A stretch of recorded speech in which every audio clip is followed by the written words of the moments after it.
ওই দীপা, বেশি ঝুঁকলে কিন্তু পড়ে যাবি।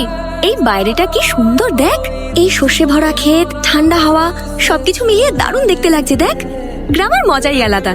এই বয়সী মেয়েরা তো শুধু ছেলে দেখে জানি, আর তুই কিনা প্রকৃতি দেখে কাটাচ্ছিস। দীপা, হ্যাঁ তোর ফোন এসেছে। কত দূর পৌঁছলি মা? এই তো স্টেশনে ঢুকছি প্রায়। আমি আর তোর কাকুরা তোকে নিতে স্টেশনের দিকেই যাচ্ছি। তুমি কেন আসছো? নিজেই চলে যেতাম। কতদিন তোকে দেখিনি বলতো। বাবা একটু হোল্ডে থাকো তো। আচ্ছা। হ্যালো মামা। ট্রেন টাইমে ঢুকছে তো? একদম ঠিক টাইমে। তোকে নিতে আমরা স্টেশনে চলে এসেছি। তুমিও এসেছো? তোর বাবাও আসছে।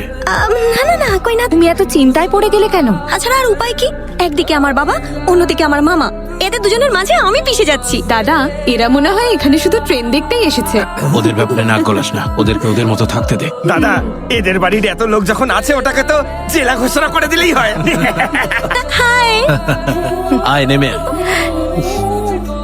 দে ব্যাগটা দে, চল। কেউ কোথাও যাবে না, আমার সাথে চল। একবার চেষ্টা করেই তো দেখ। এই আমার মাথা গরম করাস না বলছি। ছেড়ে দাও। করছো কি তোমরা? অনেক হয়েছে। সবাই ছুটিতে বাড়ি যাওয়ার জন্য পাগল হয়ে যায়, আর আমি হোস্টেলে থাকলেই যেন বেঁচে যাই। তোমাদের দুজনের জন্য, তোমাদের ঝামেলার জন্য।